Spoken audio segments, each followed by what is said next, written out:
الحمد لمن قدر خيرا وخبالا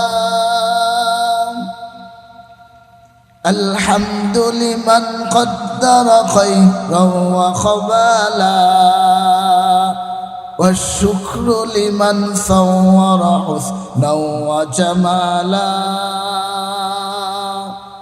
فرد صمد عن صفة الخلق بريء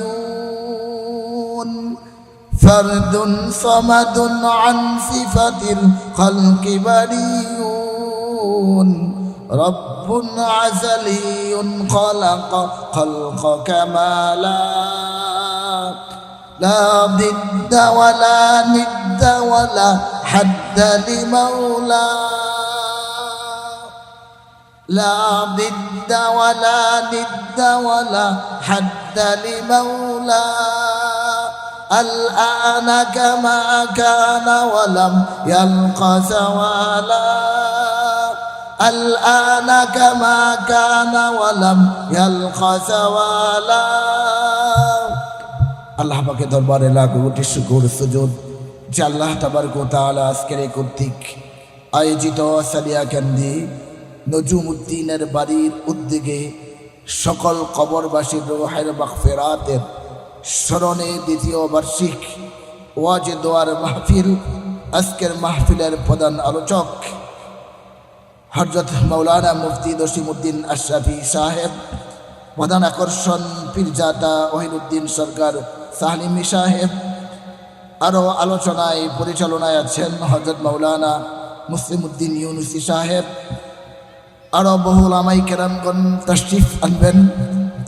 এত সুন্দর চমৎকার দিনী প্রোগ্রাম, যেখানে যেই ময়দানটা আল্লাহ রাসূল সাল্লাল্লাহু আলাইহি ওয়াসাল্লাম এরকমভাবে ইরশাদ করেছেন, যেখানে দ্বীনি আলোচনা হয়, দ্বীনি কথাবার্তা হয়, সেই জায়গাটা জান্নাতের বাগান হয়ে যায়।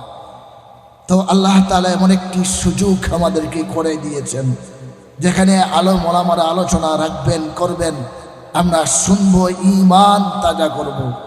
ঈমান তাজা করে পরকাল ইহকাল শান্তি যেন আমার আপনার মধ্যে এসে যায়। এত সুন্দর আয়োজন।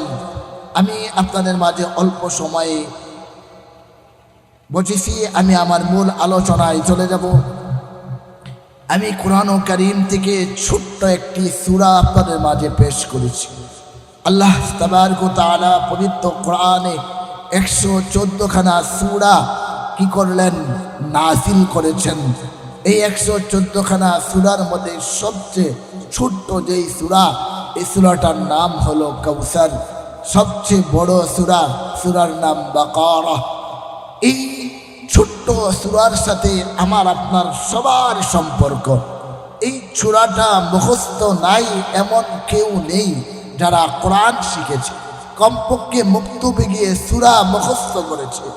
কিন্তু সূরাটা ছোট বা পরিচিত, কিন্তু এটার আলোচনা খুবই গুরুত্বপূর্ণ। আল্লাহ তাবারক ওয়া তাআলা এই সূরাটাই নাজিল করছেন আমার আপনার নবী, উম্মতের কান্ডারি, দয়ার নবী, মায়ার নবী হুজুর পাক সাল্লাল্লাহু আলাইহি ওয়াসাল্লামের রিসালাত সম্পর্কে। এই আলোচনাটাই পুরা সূরাটা নবীর আলোচনা, নবীর রিসালাতের আলোচনা, নবীর শান মর্যাদার আলোচনা। আল্লাহ তাআলা অন্য জায়গায় কোরআন কারীমের মধ্যে আল্লাহ তাআলা এক এক আয়াত আল্লাহ রাসূলের শানে নাযিল করেছেন, কিন্তু সম্পূর্ণ সূরা হলো সূরা কাউসার। পুরা সূরাটাই হলো আমার নবীর শান। আমি পাই টু পাই অল্প সময়ের মধ্যে আলোচনা করব। যদি আমার আপনার সময় হয়, মনোযোগ সহকারে শুনবেন, যেগুলো শুনলে আমার আপনার দুনিয়া ও আখিরাতে কামিয়াবি হবে।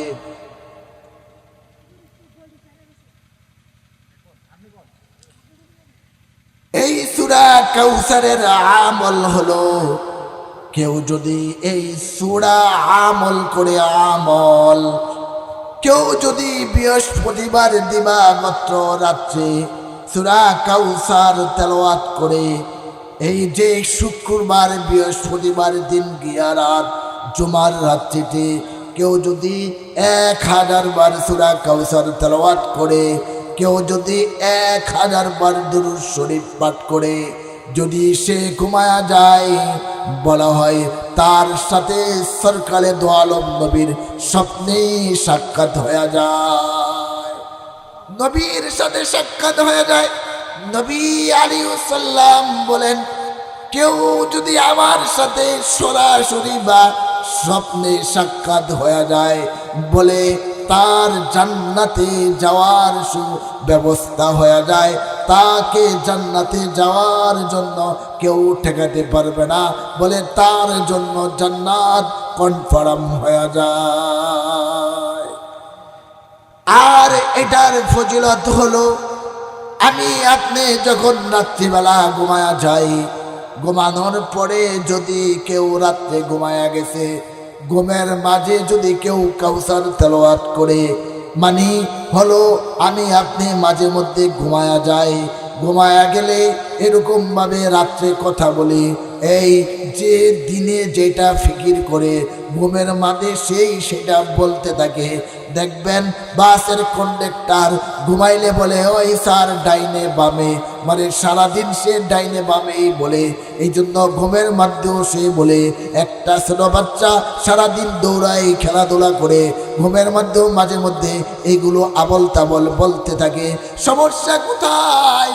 বলে সারাদিন তার মেমোরিটা এই কাজে ব্যয় করেছে।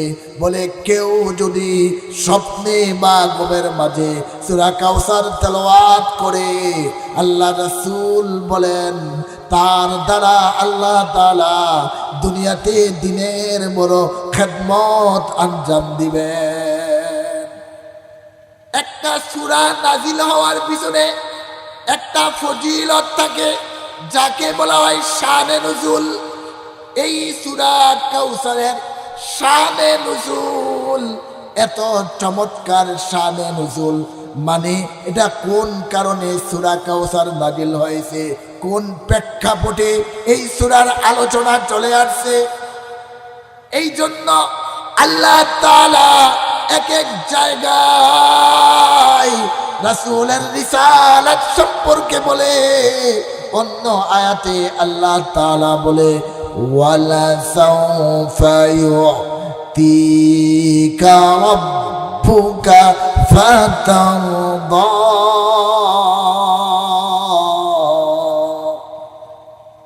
নবী, আমি আপনাকে এমন দাওয়া দেব, আপনি খুশি হয়ে যাবেন। আল্লাহ বলতেছেন তার নবীকে, আপনাকে আমি এমন কিছু দান করব, এমন কিছু দেব যা আপনি পেয়ে খুশি হয়ে যাবেন। অন্য আয়াতে আল্লাহ তাআলা বলেন, ওয়া ইন্নাকা লাআলা খুলুকিন আযীম। নবী, আমি আপনাকে এমন একটা চরিত্র দিয়েছি, যেই চরিত্রটা হলো খুলুকে আযীম। এর চেয়ে দামি কোনো চরিত্র হতে পারে না। তাফসীরের মধ্যে চরিত্রটাকে 3 ভাগে বিভক্ত করেছে। 1 নাম্বার হলো খুলুকে হাসান, 2 নাম্বার হলো খুলুকে কারীম, 3 নাম্বার হলো খুলুকে আযীম।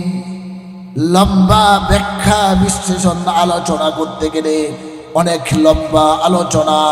আমি বলি এই 3টা চরিত্রের মধ্যে উত্তম চরিত্র হলো খুলুকে আযীম।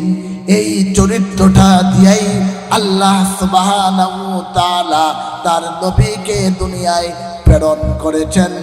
হাদিসের মধ্যে একটা ঘটনা আছে, অল্প সময়ের মধ্যে আমি ঘটনাটা অল্প বলেই চলে যাব আমার গুরুত্বপূর্ণ আলোচনায়। আল্লাহ রাসূল সাল্লাল্লাহু আলাইহি ওয়াসাল্লাম একদিন মসজিদে নববীর রাস্তা দিয়া হাঁটতেছিল। এমন সময় দেখে এক ইহুদি রাস্তার ধারে এরকম দাঁড়ায়া দাঁড়ায়া ক্রন্দন করতেছে, পেরেশান হতাশার মধ্যে। আল্লাহ রাসূল বলে, ও ভাই ইহুদি ভাই, তোমার কি হয়েছে? বলে, কি আর হবে, আমি এই বাজারের মধ্যে একটা উট নিয়ে আসছিলাম বিক্রি করার জন্য, অনেক দূর থেকে আসছি। তাহলে কি হয়েছে? বলে এই এলাকার সবচেয়ে বড় ক্ষমতাবান আবু জাহেল আমার ওটটা ক্রয় করে নিয়ে গেছে, কিন্তু ক্রয় করেছে আমার টাকা দিচ্ছে না। আমার টাকা খুঁজতে গেলে আমাকে নানান ধরনের যুক্তি পেশ করে, এই জন্য আমি গরিব, আমার টাকাগুলো দিচ্ছে না। আমি খালি হাতে কিভাবে বাড়িতে যাব, এই কষ্টে আমি দাঁড়ায়া খণ্ডন করতেছি। আল্লাহ রাসূল বলে, ঠিক আছে, আপনি খণ্ডন করবেন না, আমি আপনার টাকা পরিশোধ করে দেব, আপনি কোনো চিন্তা করবেন না, আপনি শুধু আমার সাথে চলেন। ওই লোক বলে, না, আমি জানি এই এলাকার মানুষ বড় খারাপ, তারা মানুষের সাথে সুন্দরভাবে লেনদেন করে না, আমি আপনাকে কিভাবে বিশ্বাস করব? আপনার পরিচয় কি? আমাকে সত্য করে বলেন, আবু জাহেলকে আপনি চিনেন কিনা? বলে, হ্যাঁ চিনি। আবু জাহেল আপনার কি হয়? বলে, চাচা। বলে, চাচার অবস্থা যদি এমন হয়, ভাতিজার অবস্থা কেমন হবে? না না, আমি আপনাকে সাক্ষী ভেবে আপনার সাথে আমি যাইতে পারবো না, আমি বিশ্বাস করি না। আল্লাহ রাসূল সাল্লাল্লাহু আলাইহি ওয়াসাল্লাম বলেন, ও ভাই, আমার চাচা আর আমাকে এক পাল্লায় আপনি মাপিয়েন না। আপনি আমাকে বিশ্বাস করতে পারেন, আপনি আমার প্রতি ভরসা রাখতে পারেন, আপনি আমার কাছে। এই জন্য বলে, না, তাহলে বলেন আপনাকে যে আপনি আবু জাহেল থেকে, আপনার চাচা থেকে আপনি আমাকে টাকা নিয়ে দিবেন, আপনাকে কত টাকা দেওয়া লাগবে? যেমন আমাদের সমাজের মধ্যে একটা বিচার ব্যবস্থা এমন হয়ে গেছে, টাকা ছাড়া, দালালি ছাড়া কোনো কাজ হয় না। ও ভাই, তোমার এই কাজটা করে দেব, আমাকে এত হাজার টাকা দিবা, আমাকে এইটা দাও, আমি তোমার বিচারে ফাঁস করে দেব, আমাকে 50,000 টাকা দিবা। ওই জমানাই ছিল এইগুলো। এরপরে আল্লাহ রাসূল বলেন, না, আমাকে 1 টাকাও দেওয়া লাগবে না, আমার দ্বারা যদি আপনার একটু উপকার হয় তাহলেই চলবে। ওই ইহুদি আল্লাহ রাসূল সাল্লাল্লাহু আলাইহি ওয়াসাল্লামের সাথে এরকম ভাবে তার চাচার বাড়িতে গেলেন। যাওয়ার পরে আল্লাহ রাসূল সাল্লাল্লাহু আলাইহি ওয়াসাল্লাম তার চাচা আবু জাহেলের ঘরের সামনে দাঁড়ায়া বলে, চাচা, আপনি ঘরে আসেননি? বলে, হ্যাঁ আসি। কি হয়েছে ভাতিজা? আই চাচা, আপনি নাকি তার কাছ থেকে উট বিক্রি ক্রয় করে তার টাকা দিচ্ছেন না। কেন টাকা দিচ্ছেন না? আপনি কি মরবেন না? আপনি কি কবরে যাবেন না? পরের হক নইলে আল্লাহর কাছে হিসাব দিতে হবে। পরের হক আপনি কি করেন না, তার হক মেরে খেয়েন না, এটা অনেক বড় পাপ। এই বলিয়া আল্লাহ রাসূল তার চাচাকে বলতেছে। আল্লাহ রাসূলের চাচা আবু জাহেল বসা ছিল। এই কথা বলার পর আবু জাহেল দাঁড়ায়া গেলেন, দাঁড়ায়া বলতেছে, টাকা না দিলে ভাতিজা তুমি আমাকে কি করবা? আমি টাকা দেব না, তুমি আমাকে বুঝাইতে আসিও না, আমি হইলাম সবচেয়ে বড় জ্ঞানী। এরকম ভাবে বলেন না, আপনি তার টাকা দিয়া দেন।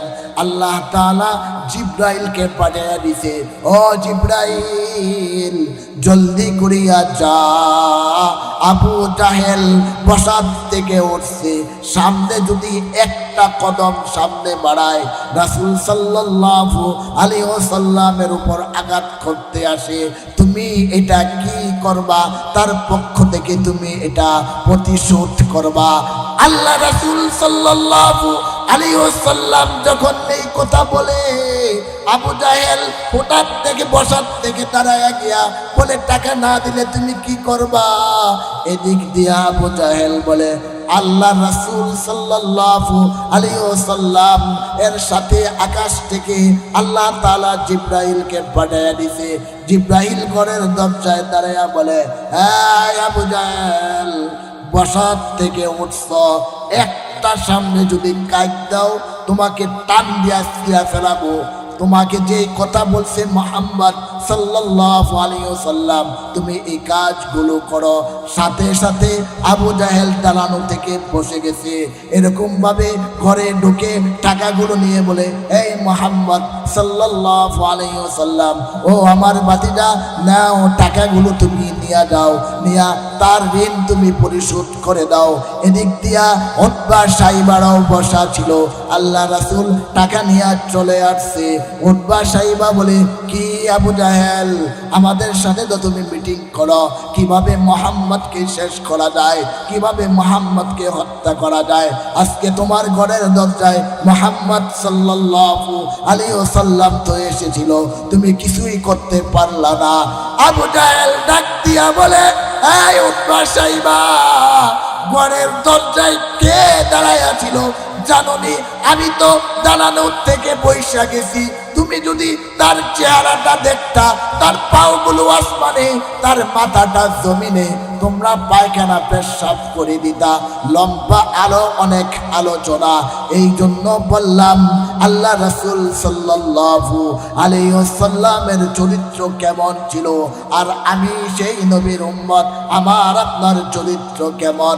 এই জন্য যখন আস্তে আস্তে ওই ইহুদি আল্লাহ রাসূল সাল্লাল্লাহু আলাইহি ওয়াসাল্লাম টাকা নিয়ে রাস্তায় চলে আসছে, আসার মধ্যে বলে, এই ইহুদি ভাই, তুমি বাজারে উট বিক্রি করে টাকা পাও না, টাকা তোমার তুমি গ্রহণ করতে পারো নাই, এই টাকা নিয়ে যে তুমি বাড়ি যাইবা এটারও কোনো গ্যারান্টি নাই। তুমি যদি আমাকে একটু অনুমতি দাও তাহলে আমি বাড়ি পর্যন্ত পৌঁছাইয়া দেব। লম্বা আলোচনা, অনেক সংক্ষিপ্ত চলে আসছি। এইভাবে করতে করতে ওই ইহুদির বাড়ি আল্লাহ রাসূল সাল্লাল্লাহু আলাইহি ওয়াসাল্লাম তার বাড়িতে গেলেন।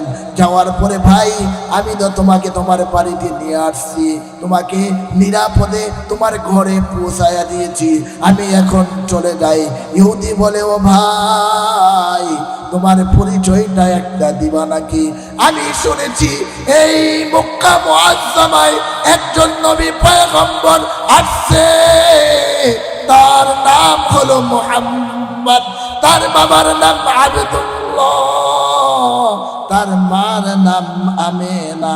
বলে, আমি সেই মুহাম্মদ সাল্লাল্লাহু আলাইহি ওয়াসাল্লাম, আমি সেই, আমার বাবা আব্দুল্লাহ, আমার মার নাম আমেনা, আমি শেষ নবী। ও, আমি তো আপনাকে খুঁজতেছি, আপনাকে কোনো কিছু বলার জন্য। আপনি যে এত চমৎকার চরিত্রের অধিকারী, আপনার বিরুদ্ধে যা শুনলাম, আজকে তার উল্টাটা দেখলাম। আপনি এত সুন্দর ব্যবহার, এত সুন্দর আখলাক, আমি তো আপনার বিরুদ্ধে কত কিছু বলি, আজকে সামনে থেকে আপনাকে দেখছি। আপনি আমাকে কালিমা পড়ে মুসলমান বানায়া দেন। আপনি আল্লাহর কাছে দোয়া করেন, আপনার সাথে না বুঝে কত বেয়াদবি করে ফেলছি। ও নবী, আল্লাহ আমাকে ক্ষমা করবে কিনা? বলে, তুমি কালিমা পড়ে মুসলমান হওয়ার সাথে সাথে আল্লাহ তাআলা তোমাকে ক্ষমা করে দিবে। তুমি কালিমা পড়ো, লা ইলাহা ইল্লাল্লাহু মুহাম্মাদুর রাসূলুল্লাহ। ঘটনা বলার দরকার প্রয়োজন নাই, বললাম আমার নবীর চরিত্র কেমন ছিল। আজ তো সমাজের অবস্থা কেমন, টাকা ছাড়া বিচার চলে না, ঘুষ ছাড়া ফাইল চলে না, কদম চলে না, ভাই ভাইয়ের উপকার করে না, মা এরকম ভাবে ভাই ভাইয়ের মধ্যে ঝগড়া। ও নবীর উম্মত, তুমি যদি দুনিয়ায় লাভবান হইতে চাও, আখেরাত পাইবা না। আখেরাত পাওয়ার জন্য দুনিয়া তোমাকে লস হতে হবে, দুনিয়াকে তোমাকে কষ্ট পাইতে হবে। কারণ মুসলমান দুনিয়াতে কষ্ট করবে আর মরার পরে জান্নাতে প্রবেশ করবে। এটা মুসলমানের কি হতে পারে না, চরিত্র হতে পারে না। যেই মুসলমানের চরিত্র টাকা ছাড়া পাও চলে না, দুনিয়া পাইবা কাফের মুশরিকের মতো, কিন্তু কিন্তু আখিরাত বড় ধ্বংস। যাকে আমি সেদিকে ডাকছি না, আমি এই সূরা কাউসার আপনাদের মাঝে পেশ করলাম। এই সূরা কাউসার, এখানে অনেক মুরব্বী বাবারা আছে, পর্দার আড়ালে অবস্থানগত মা চাচি বোনেরা আছে, সকলেরই সূরা কাউসার মুখস্থ। কি কারণে? এটার শানে নুজুল কি?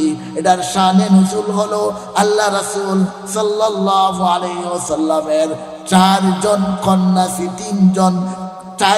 কন্যা ছিল, তিনটি ছেলে ছিল। তিনটি ছেলের মধ্যে একজনের নাম কাসেম, আরেকজনের নাম তাহের, আরেকজনের নাম ইব্রাহিম। মানে এটার প্রেক্ষাপট কি কারণে সূরা কাউসার নাজিল হয়েছে, এটার শান, এটার শানে নুজুল আপনাদের মাঝে পেশ করছি। কাসেম এবং তাহের আল্লাহ রাসূলের ছেলে, অল্প বয়সে দুনিয়ায় আসার অল্প কিছুদিনের মধ্যে এই দুনিয়া থেকে চলে গেছে। 3 নাম্বার ছেলের নাম ছিল ইব্রাহিম। তিনি আস্তে আস্তে বড় হইতেছিল। আল্লাহ রাসূল তাকে বেশি ভালোবাসতেন। কেন জানেন? তার চেহারাটা ছিল আমার নবীর চেহারার মতো, তার বডিটা ছিল আমার নবীর বডির মতো, তার সব কিছু আল্লাহ রাসূলের সাথে মিল ছিল। আল্লাহ রাসূল খুব ভালোবাসতেন। দেখবেন যেই সন্তান মায়ের মতো হয়, মা ওই সন্তানকে অনেক বড় ভালোবাসে। আর যেই সন্তান তার বাবার মতো হয়, ওই সন্তানকে বাবা অনেক ভালোবাসে। এই জন্য বলতেছিলাম, ইব্রাহিম একদিন অসুস্থ হয়ে গেছে। অসুস্থ হওয়ার পর শরীরে জ্বর এসে গেছে। হযরত মরিয়ম রাদিয়াল্লাহু তাআলা আনহার ছেলে ছিল হযরত ইব্রাহিম। তার অসুস্থতা দিন দিন বাড়তেছে। বুঝতে পারলেন তিনি দুনিয়ায় মনে হয় আর থাকবে না। তার এমন অসুস্থতা দেখে আল্লাহ রাসূল সাল্লাল্লাহু আলাইহি ওয়াসাল্লাম মসজিদে নববীর মধ্যে চলিয়া যায়। মসজিদে নববীর মধ্যে যাইয়া আল্লাহ রাসূল সিজদায় পড়িয়া গেলেন। সিজদায় পড়িয়া আল্লাহর দরবারে কাঁদতেছে আর বলতেছে, ও মালিক, 1000 সন্তান দিয়া 1000 সন্তান নিয়া যান, আমার কষ্ট হবে না। আপনি 1000 সন্তান আমাকে দেন, আবার 1000 সন্তান নিয়া যান। আপনি দিবেন, আপনি নিয়ে যাবেন। আমি এটা নিয়ে কষ্ট করি না, কষ্ট নেই না। কিন্তু আল্লাহ, আমার গুনাহগার উম্মতের কি অবস্থা হবে? আমার গুনাহগার উম্মতের কি অবস্থা হবে? আমার গুনাহগার উম্মতকে আপনি বাঁচান। এই বলিয়া বলিয়া মসজিদে নববীর মধ্যে চোখের পানি ফলায়া মসজিদে নববীতে কান্দে। এমন সময় পিছন দিয়া কে যেন এলান দিতেছে, ইয়া রাসূলুল্লাহ, ইয়া হাবিবাল্লাহ, আপনার সন্তান ইব্রাহিম দুনিয়ার জমিনে নাই। পিছন দিয়া আল্লাহ রাসূলকে বলতেছে, ইয়া রাসূলুল্লাহ, ইয়া হাবিবাল্লাহ, আপনার সন্তান দুনিয়া থেকে বিদায় হয়ে গেছে। ওই আল্লাহ রাসূল সিজদা থেকে মাথাটা উঠাইয়া লম্বা লম্বা কদম ফলাইয়া আল্লাহ রাসূল মসজিদে নববী থেকে মরিয়ম রাদিয়াল্লাহু তাআলা আনহার ঘরে আসলেন। আসার পরে আল্লাহ রাসূলের স্ত্রী চিৎকার করতেছে, সন্তান হারা বেদনা। আল্লাহ রাসূল সাল্লাল্লাহু আলাইহি ওয়াসাল্লাম ঘরের দরজার সামনে দাঁড়ায়া বলে, হ্যাঁ আমার প্রাণ প্রিয় স্ত্রী মরিয়ম, কাঁদিও না, শোনো তোমাকে একটা ঘোষণা দিতেছি। কি ঘোষণা?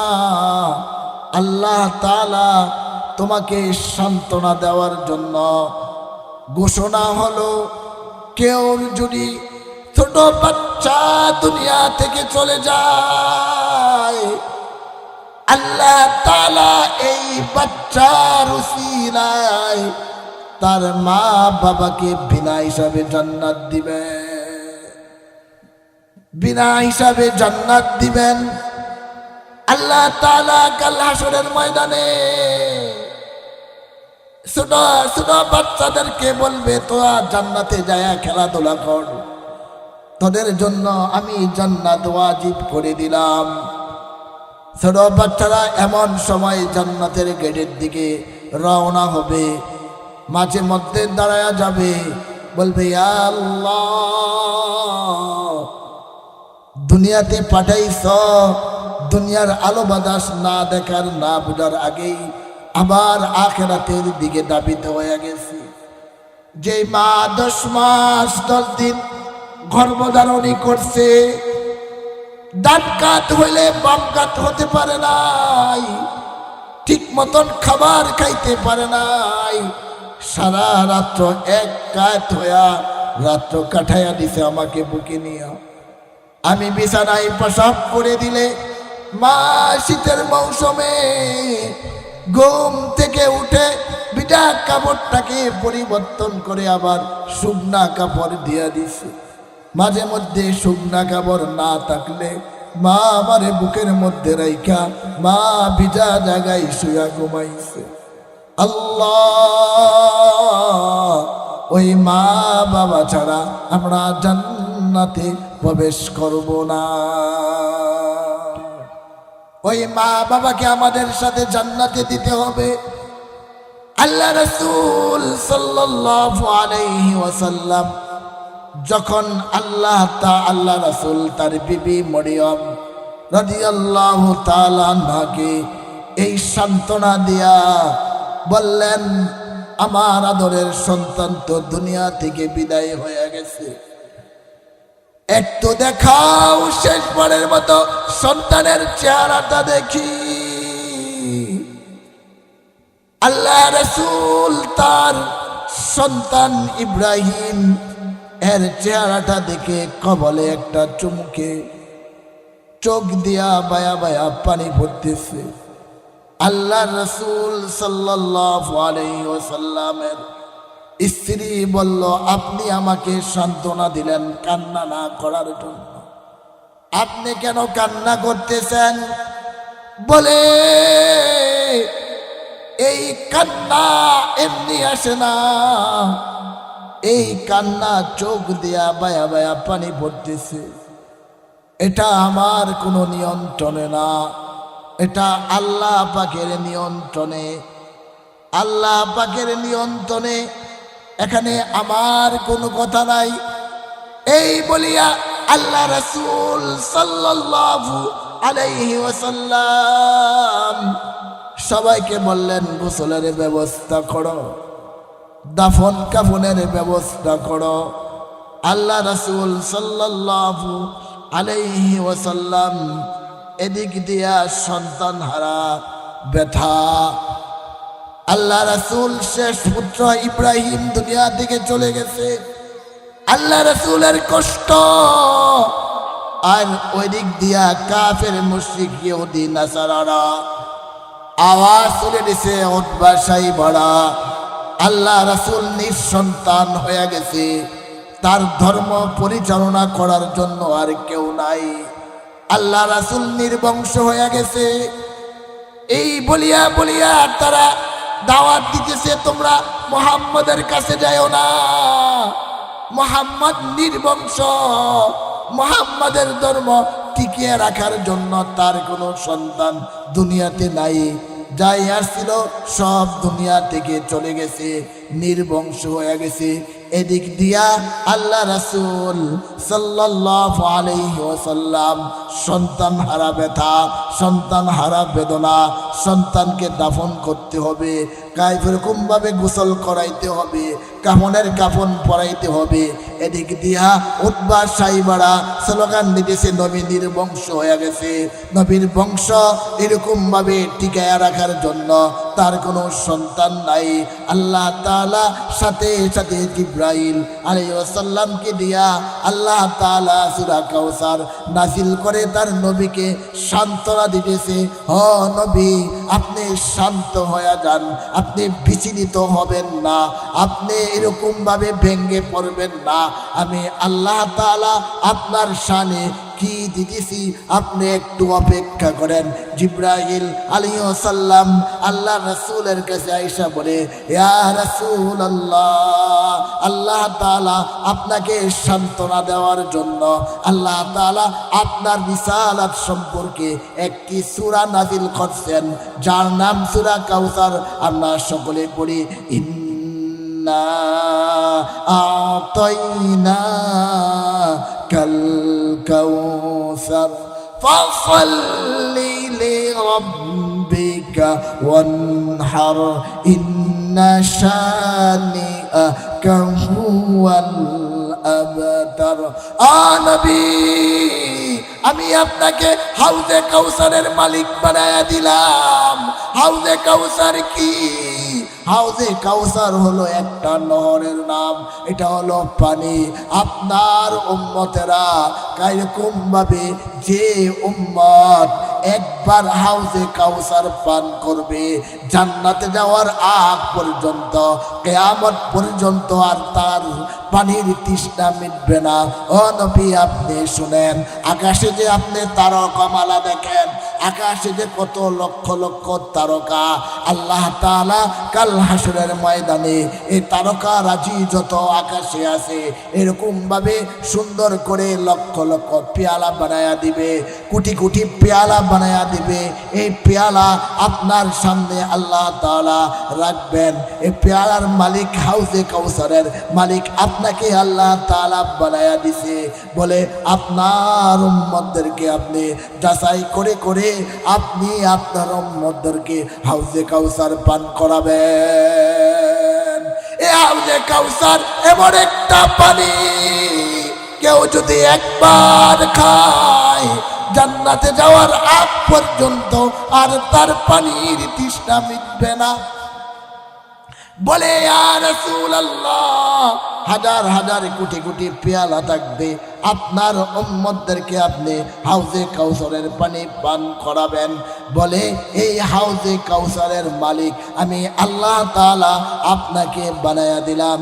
এরপরে আল্লাহ তাআলা বলেন, ফাসাল্লি লিরাব্বিকা ওয়ানহার, ও নবী আপনি নামাজ পড়েন আল্লাহর জন্য। বলেন কার জন্য? আল্লাহর জন্য। ফাসাল্লি লিরাব্বিকা, আপনি মুসল্লি হয়ে যান, আপনি নামাজ পড়েন আল্লাহর জন্য, আপনার প্রভুর জন্য আপনি নামাজ আদায় করেন। একমাত্র আল্লাহর সন্তুষ্টি অর্জন করার জন্য আপনি নামাজ পড়েন। ওয়ানহার, আপনি কুরবানি করেন। এই যে আমরা কুরবানি আসলে কুরবানি দেই, এটা বলেন কার জন্য দিতে হবে? আল্লাহর জন্য। এই যে আমরা নামাজ পড়ব কার জন্য? আল্লাহর জন্য। আমরা শীতকালে এত কষ্ট করে ওযু করি, এত কষ্ট করে মসজিদে যাই, যায়া নামাজ আদায় করি। আল্লাহ তাআলা বলেন যারা আল্লাহর জন্য নামাজ পড়বে, এরকম ভাবে আয়েশা সিদ্দিকা রাদিয়াল্লাহু তাআলা আনহু বলে, ও আমার বিবি জানো, কাল হাসরের ময়দানে আদম নবীর উম্মত থাকবে, ঈসা নবীর উম্মত থাকবে, মূসা কালিমুল্লাহর উম্মত থাকবে, ঈসা রূহুল্লাহর উম্মত থাকবে, সমস্ত পয়গম্বরের উম্মত কাল হাসরের ময়দানে থাকবে, আমারও উম্মত থাকবে। আমি আমার উম্মতদেরকে দেইকা দেইকা করাইয়া হাউজে কাউসার পান করাইয়া আমি তাদেরকে জান্নাত দিয়া দেব। মা আয়েশা সিদ্দিকা রাদিয়াল্লাহু তাআলা আনহা বলেন, ইয়া রাসূলুল্লাহ, এত উম্মতের মাঝে সমস্ত পয়গম্বরের উম্মতেরা থাকবে, আপনার উম্মত আপনি কিভাবে চিনবেন? মা আয়েশা সিদ্দিকা রাদিয়াল্লাহু তাআলা আনহাকে বলা হয়, হে আয়েশা, জানো এই মরুভূমির মধ্যে যদি লক্ষ লক্ষ ওট ছেড়ে দেওয়া হয়, বকরি ছেড়ে দেওয়া হয়, এর মধ্যে একটা বকরিকে সাদা কাপড় লাগাইয়া তার কপালে একটা চাঁদ দিয়া যদি ছেড়ে দেওয়া হয়, তোমাকে যদি বলা হয় তুমি এই ময়দান থেকে তোমার সাদা বকরিটা তুমি কি করো, ক্রয় এরকমভাবে তাকে চিনি নিয়ে আসো, তুমি চিনবা কিনা? বলে, হ্যাঁ ইয়া রাসূলুল্লাহ, এই মরুভূমির মধ্যে আমার বকরিয়াকে যদি সাদা কাপড় লাগাইয়া কপালে একটা চাঁদ লাগাইয়া আমি ছেড়ে দেই, আমি দূর থেকে আমার বকরিটাকে দেখে আমি চিনে ফেলবো। ও আয়েশা, শুনিয়া রাখো, কাল হাসরের ময়দানে সমস্ত নবীর উম্মতেরা থাকবে, সমস্ত আদম নবীর উম্মত থাকবে, মুসা কালিমুল্লাহ, ইব্রাহিম খলিলুল্লাহ, ঈসা রূহুল্লাহ, আরো নবীর উম্মতেরা থাকবে। জানো এই সমস্ত উম্মতের মাঝে কারা আমার সালিহিন উম্মত হবে, কারা নেককার উম্মত হবে? তুমি জানো, যারা 5 ওয়াক্ত নামাজ মসজিদে গিয়ে আদায় করেছে, 5 ওয়াক্ত নামাজ আদায় করার পর 5 বার ঠান্ডা পানি দিয়া ওযু করেছে, সুন্দর করে তার মুখমণ্ডল ধৌত করেছে, তার হাতগুলো ধৌত করেছে, তার পাওগুলো ধৌত করেছে, 5 বার এরকমভাবে ওযু করতে হয়েছে। ওই যে হাসরের ময়দানে যখন সমস্ত নবীর উম্মতেরা থাকবে, আমার নবীর আমার উম্মতের কপাল থেকে যে তারা 5 বার দৈনিক দিন ওযু করতেছে, 5 ওয়াক্ত নামাজ আদায় করতেছে আল্লাহকে পাওয়ার জন্য, আল্লাহর সন্তুষ্টি অর্জন করার জন্য, ওই হাসরের ময়দানে যার চেহারা থেকে নূর ঝলমল করতে থাকবে, তার হাতগুলো থেকে নূর ঝলমল করতে থাকবে, তার পাগুলো থেকে নূর ঝলমল করতে থাকবে।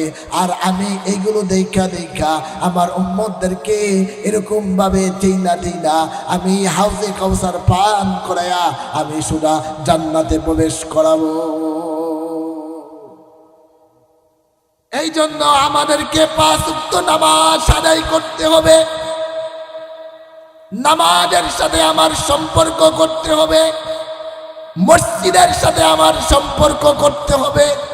আল্লাহ তাআলাই বলছে, নবী আমি আপনাকে হাউজে কাউসারের মালিক বানায়া দিলাম, এই হাউজে কাউসার আপনি আপনার উম্মতদেরকে পান করাবেন।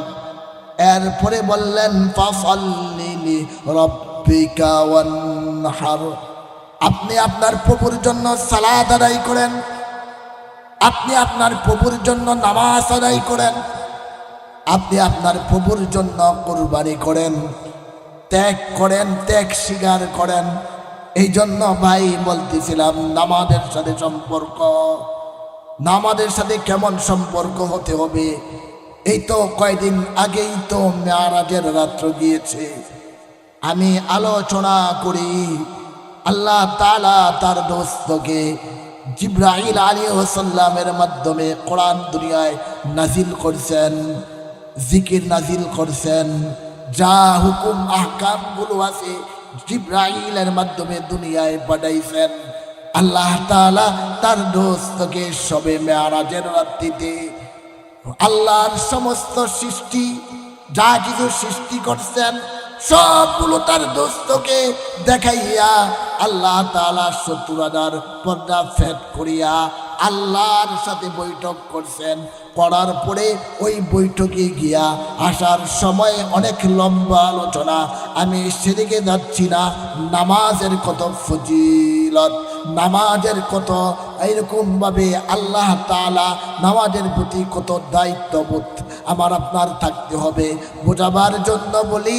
আল্লাহ রাসূল সাল্লাল্লাহু আলাইহি ওয়াসাল্লামকে আল্লাহ তাআলা বলেন, দোস্ত আমার কাছে আসছেন, অনেক কথা হয়েছে, নেন আপনার উম্মতের জন্য 50 ওয়াক্ত নামাজ আমি হাদিয়া দিয়া দিলাম। আস্তে আস্তে 5 ওয়াক্ত নামাজের মধ্যে আসছে। আল্লাহ বলেন, ও দোস্ত আমি যেটা সিদ্ধান্ত নেই সেটাই সঠিক থাকে। 50 ওয়াক্তই আপনার উম্মত 5 ওয়াক্ত নামাজ আদায় করলে আমি আল্লাহ তাআলা 50 ওয়াক্ত নামাজের সওয়াব লিখে দেব। আল্লাহ তাআলা স্বয়ং নামাজ তার দোস্তকে দিয়েছে। এই নামাজের কত তাৎপর্য, এই নামাজের কত মূল্য আল্লাহ রাসূল সাল্লাল্লাহু আলাইহি ওয়াসাল্লাম হাদিসে বলেন, আউয়ালু মা ইউহাসাবু বিহিল আবদু ইয়াউমাল কিয়ামাতিস সালাহ। কিয়ামতের ময়দানে আল্লাহ তাআলা সর্বপ্রথম তুমি দুনিয়াতে কি করছো, তুমি দুনিয়াতে কোন কাজ করছো, কোন কাজ বেশি করছো কম করছো, এগুলোর হিসাব নিবে না, আগে আল্লাহ তাআলা নামাজের হিসাব নিবে। এই জন্য বাবা নামাজ পড়তে হবে, সময় সংক্ষিপ্ত। অন্য আয়াতে আল্লাহ তাআলা বলেন, ইন্না শানিআকা হুয়াল আবতার, যে আপনাকে তারা লেজ কাটা বলে, নির্বংশ বলে, আপনার তারা শত্রু হয়ে গেছে। আপনি টেনশন করবেন না, আমি আপনাকে নির্বংশ করব না। আমি দুনিয়াতে কিয়ামত পর্যন্ত আপনার লক্ষ লক্ষ কোটি কোটি রুহানি সন্তান রাখবো, যারা আপনি নবীর ইজ্জতের জন্য তারা জীবন দিতে প্রস্তুত, তারা রক্ত দিতে প্রস্তুত, তারা বিবি ছাড়তে প্রস্তুত, তারা বাড়ি ছাড়তে প্রস্তুত, তারা দুনিয়ার সব কিছু ছাড়তে প্রস্তুত। ঠিক কিনা বলে? আপনি নবী টেনশন করবেন না, আপনি নির্বংশ না। আবু জাহেল নির্বংশ হয়ে যাবে, উতবা নির্বংশ হয়ে যাবে, সাইবা নির্বংশ হয়ে যাবে, তাদের কোনো অস্তিত্ব থাকবে না। আপনি নবীর শান, আপনি নবীর ইজ্জত আমি আল্লাহ তাআলা কিয়ামত পর্যন্ত রাখবো। দেখেন না মাঝে মধ্যে কত ইহুদি নাসারা আমার নবীকে গালি দেয়, প্রত্যেকটা থানা থানা কি গ্রাম থেকে মিছিল বের হয়ে যায়, কত মানুষ রক্ত দিয়া দেয় আমার নবীর ইজ্জতের জন্য। ঠিক কিনা বলে? এই জন্য নবী আপনি টেনশন করবেন না, তারা নির্বংশ হয়ে যাবে, আপনি নির্বংশ হবেন না।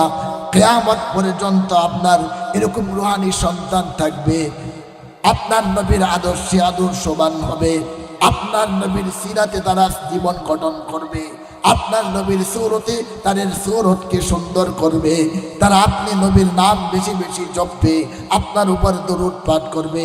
এই জন্য লম্বা আলোচনা, এই জন্য আমি বললাম এই সূরা কাউসারের লম্বা আলোচনা আমার আপনার মধ্যে আছে রে বাবা। এই জন্য আল্লাহ তাআলা নবীর রিসালাত সম্পর্কে চমৎকার আলোচনা রাখছে, গুরুত্ব অনেক আলোচনা। রহমতে আলম নবী, নবী দুজাহান, রহমতে আলম নবী, নবী মুজাসসাম, সাহাবীরা আতর বানায় ওই নবীজির গাম, সাহাবীরা আতর বানায় ওই নবীজির গাম। ছিল মানুষ জানো কেমন আমার নবীজি, যাহার পাগল চন্দ্র সূর্য তারকারাজি। ছিল মানুষ জানো কেমন আমার নবীজি, যাহার পাগল চন্দ্র সূর্য তারকারাজি। তোমরা আরো শুনবানি সুন্দর কাহিনী, জান্নাতের ওই রুমে রুমে লিখা নবীর নাম, জান্নাতের ওই রুমে রুমে লিখা নবীর নাম। উস্তনে হান্নানা একটি খেজুর গাছের নাম, যাকে ধরে খুতবা দিতেন রাসূলে আকরাম। উস্তনে হান্নানা একটি খেজুর গাছের নাম, যাকে ধরে খুতবা দিতেন রাসূলে আকরাম। গাস্তি নবীর বিরহে কাঁদিতে রহে, হতবাক হইলেন সকল সাহাবাই কেরাম, হতবাক হইলেন সকল সাহাবাই কেরাম। রহমতে আলম নবী নবী মুজাসসম,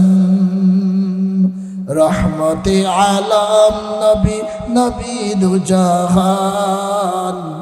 সাহাবীরা আতর বানায় ওই নবীজির গাম, সাহাবীরা আতর বানায় ওই নবীজির গাম।